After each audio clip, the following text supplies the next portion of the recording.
ناظرین کو information point کے پلیٹ فارم پر ایک دفعہ پھر خوش آمدید کہتے ہیں۔ سامعین و ناظرین، اگر آپ کو ہماری ویڈیوز پسند آئیں تو براہ مہربانی ان ویڈیوز کو لائک کیجئے، شیئر کیجئے اور ہمارے چینل کو سبسکرائب ضرور کیجئے اور ساتھ موجود بیل کے آئیکن کو دبا دیجئے تاکہ ہماری آنے والی ہر نئی ویڈیو کی اطلاع آپ کو بذریعہ نوٹیفیکیشن موصول ہو سکے۔ الخصائص الکبریٰ میں جلال الدین سیوطی الشافعی نے نقل کیا ہے کہ نبی کریم صلی اللہ علیہ وسلم نے ایک اعرابی سے گھوڑا خریدا۔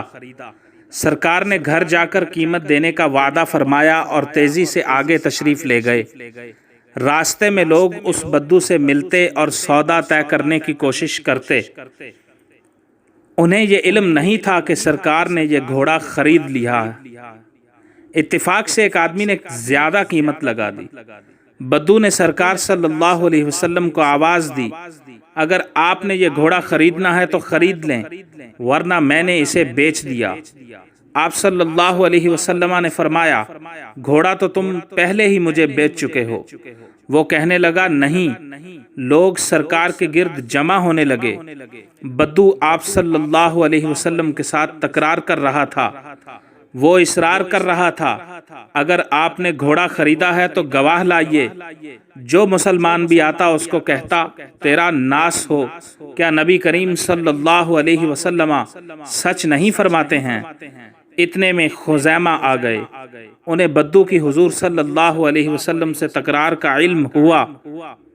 وہ اعرابی کہہ رہا تھا کہ کوئی گواہ لائیے جو یہ گواہی دے کہ میں نے یہ گھوڑا آپ صلی اللہ علیہ وسلم کو بیچ دیا ہے۔ خزیمہ کہنے لگے، میں یہ گواہی دیتا ہوں کہ اللہ کے رسول صلی اللہ علیہ وسلم نے تم سے یہ گھوڑا خریدا ہے۔ حضور اکرم خزیمہ کی طرف متوجہ ہوئے اور فرمایا، تم کس طرح گواہی دے رہے ہو حالانکہ تم اس وقت وہاں موجود نہ تھے؟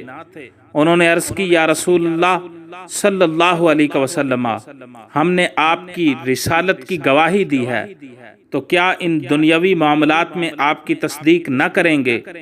یہ سن کر آپ صلی اللہ علیہ وسلم نے ان کی گواہی کو دو آدمیوں کی گواہی کے برابر قرار دے دیا۔